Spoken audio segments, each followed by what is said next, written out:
Mike's Daily Podcast. Episode. Oh, I didn't say the episode last show, did I?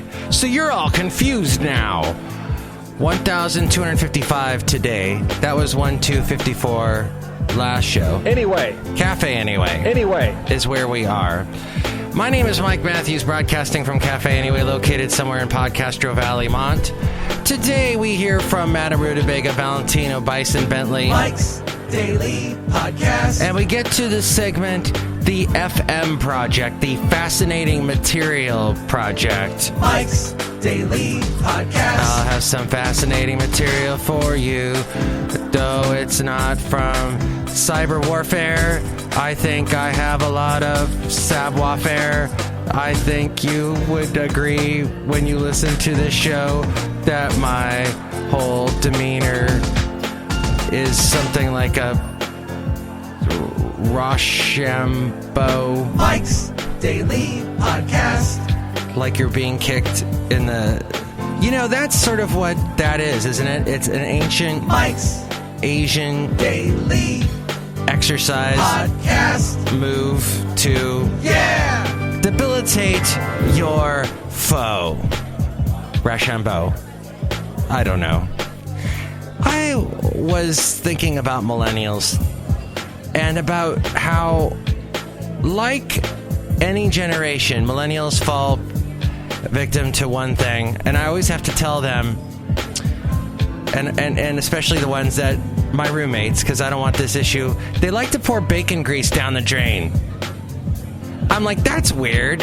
Here you are, you're all progressive thinking in so many areas, and yet you still think you need to put bacon grease down the drain when everybody is yelling at you, no, you got to put it in the recycle bin. Not the recycle bin, I'm sorry, the compost bin, or the compost. In Podcastro Valley, Mont, they tell you put it in the green bin, which is our compost bin. They say let it dry, the bacon grease, to about, where it's kind of a thick sludge, and then you get a paper towel and you scoop it, and then you can throw it into the... But actually, they now have said you can pour the hot grease directly into the garbage bin. Isn't that interesting? Because I guess the sides are... The plastic is strong enough to withstand the hot heat.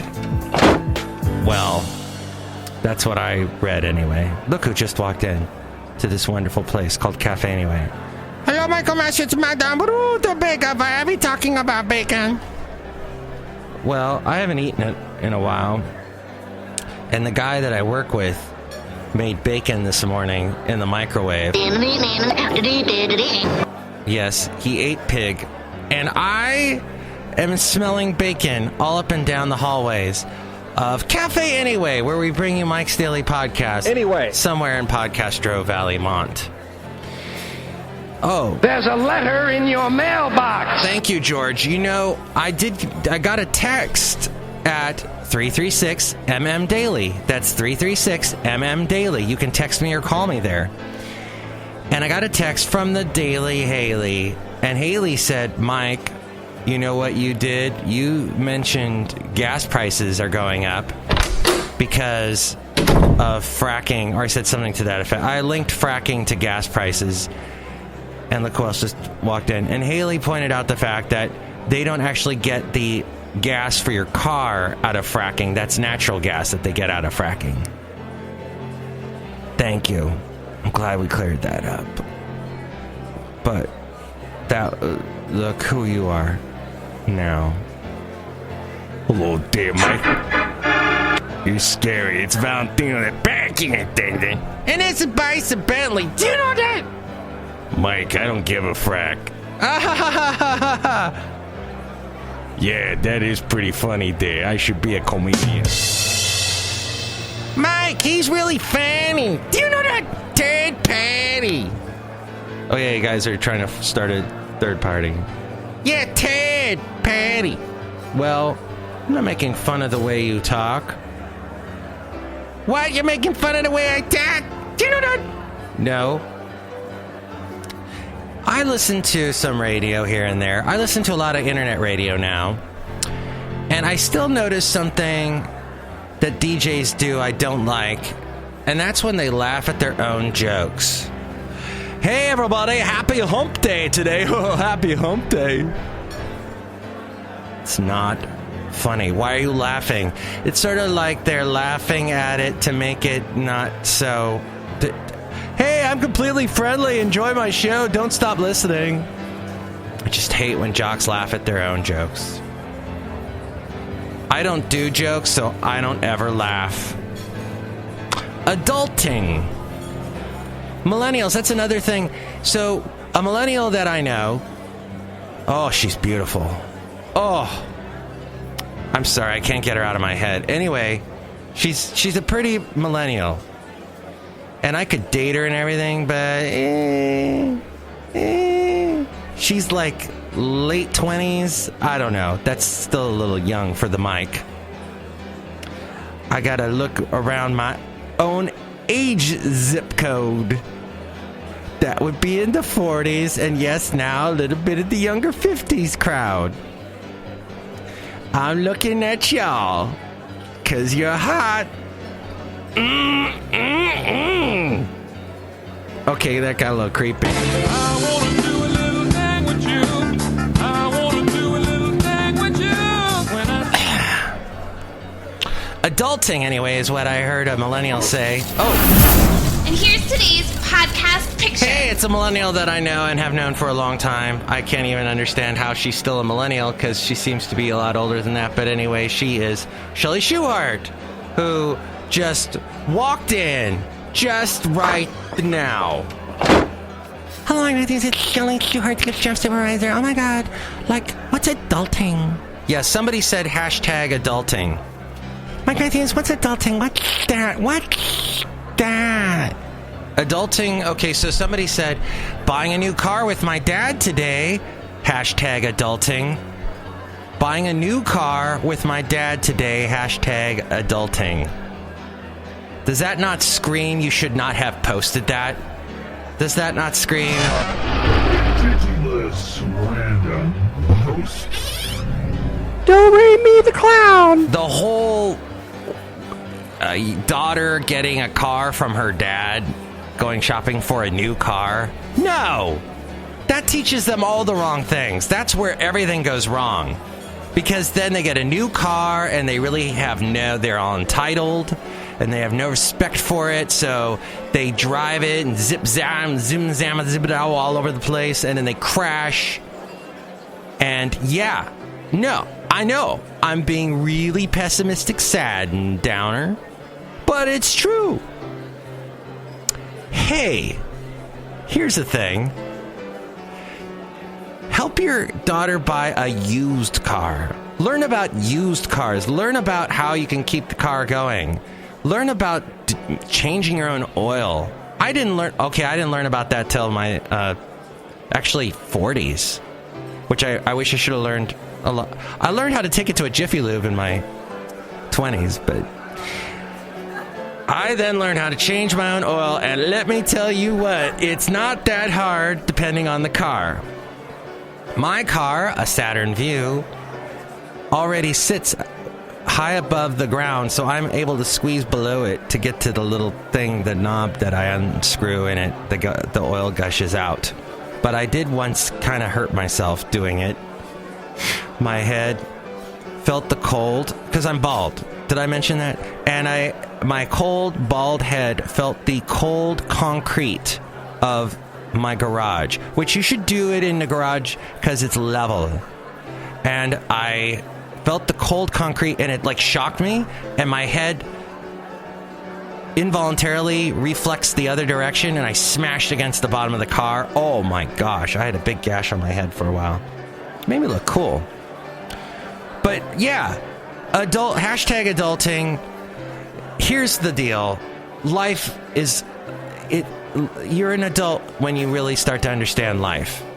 And the whole hashtag adulting doesn't even come into play. I was talking with a 30-something who's already had 2 kids now, married, has a house and everything, and still works in radio somehow.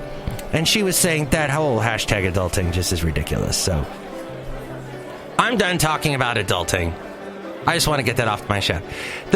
Chely Shoehart's on the podcast picture, and she, as always, looks lovely. Thank you, Mike Matthews. You're welcome.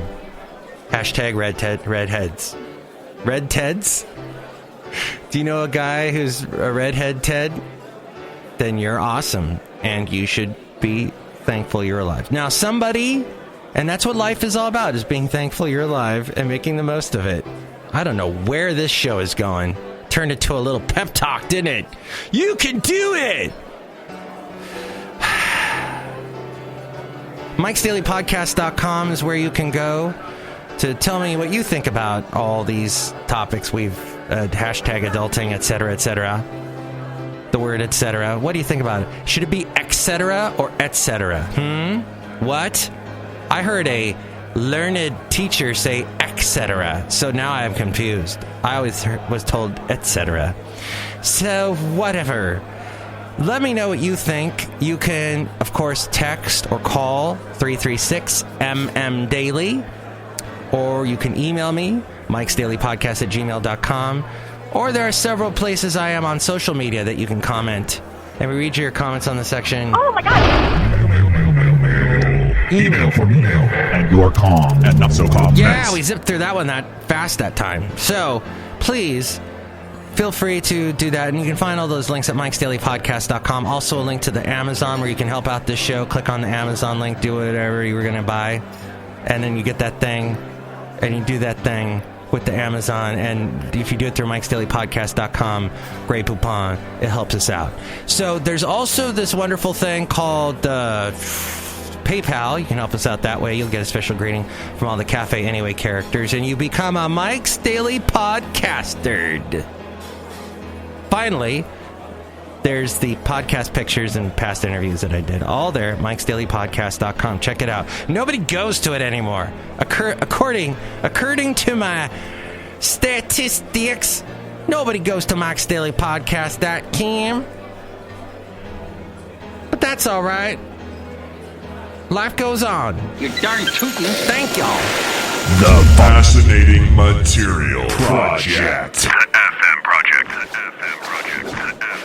Well, two of my favorite shows, Doctor Who and Sherlock, are put together by a guy named Stephen Moffat. And Daily Haley sent me this article from the Daily Dot. It says, why does the man behind Doctor Who and Sherlock still have a job? Imagine a man who spent years describing women as needy husband hunters.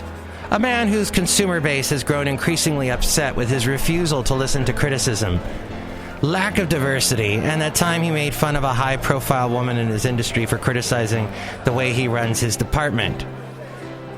Surely he wouldn't be allowed to keep his job, or at the very least, the higher-ups would tell him to watch his public image. But that man is Stephen Moffat, the current showrunner of Doctor Who and co-creator of Sherlock, who I think this is his last season of Doctor Who that's going to be coming out much later on this year. And the new season will feature a black character, a black woman. Oh, Stephen Moffat's trying to prove us all wrong. In Moffat's universe, he gets rewarded, not punished, for his history of dismissive, problematic speech in writing. He now presides over not one, but two of the most popular shows in the world, and far from being chastened by recent demands for his replacement, he remains as glib as ever, confidently declaring that women watch Sherlock only because they're attracted to the main character, even as he's describing his plans for the 4th and 5th series of the show, whose popularity grew on the back of its massive female fan base. Moffat is happy his wife is no longer the size of a boat, because her pregnancy was a scary time in his life that left him, quote, pretty frightened and disgusted. Moffat is happy he was happy to hire Karen Gillan to play Amy Pond. He thought Gillan was wee and dumpy. Oh, yeah, because he's Scottish, and she's actually Scottish, so it would be pronounced wee and dumpy. But it turns out she's 5'11", slim, and gorgeous. Moffat is happy he was able to shag his way around television studios like a mechanical digger. And still, I guess these are things he actually said, because they're in quotes. and still wind up with a successful television career married to one of the most powerful producers in the industry. Moffat is happy Sherlock Holmes isn't asexual because there's no fun in that, quote, unquote. Of course, Sherlock's not gay either because he wouldn't be living with a man if he thought men were interesting. And although John and Sherlock are definitely a love story, that'd be John Watson, Moffat doesn't see why it should be weirdly sexualized. Moffat is happy he can write only the most interesting, innovative, and entertaining relationships into his shows, and those relationships are straight ones. Moffat is happy that while women may fuss about equal treatment, deep down, all they want is to be the one to melt the glacier, the one who knows what men like, the one who has a crush on the doctor. He's happy because he knows the secret about women. Moffat is happy because he knows he can keep dumping the slightly needy girlfriend by palming her off on a copy of his hero. It's brilliant because after we've gotten her out of the picture, we can laugh at her. Now we're getting into specifics that if you don't watch his shows, you probably won't know what's going on. But so that's the gist of it. Thank you, Daily Haley. As we go outside a cafe anyway, we're bringing Mike's Daily Podcast somewhere, Podcaster Valley. Yes, your new name is Daily. Because that's what the show's all about, being daily. And today is a day that, like many others, you will grab by the horns. And you will be... I'm just totally cheerleading you today. I'm leading you by cheer.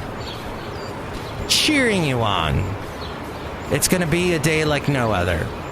Hey, I'm going to be back next show with the wonderful Chely Shoehart. You'll be back? Okay, Mike Matthews, that sounds like fun. Excellent. I didn't make you a character that's needy of men in any way, did I? No, Mike Matthews, I stand on my own completely. Snow globes. Oh, yeah. Your snow globes are awesome. I hate them. Uh-huh. But that's what she sells in the gift shop, everybody, just so you know. Call 336MM Daily to order your snow globe. We're all out. Oh. Well, anyway, so Cafe Anyway, that's the end of the show. And next show, we'll have Chely Shoehart, Floyd the Floorman, and John Deere the engineer. Mike's Daily Podcast is written and produced and performed by Mike Matthews. His podcast is super easy to find. Download or listen to his show and read his blog at MIKEs-DAILY-PODCAST.com. Email Mike now at MIKEs-DAILY-PODCAST@gmail.com. See you tomorrow. Bye!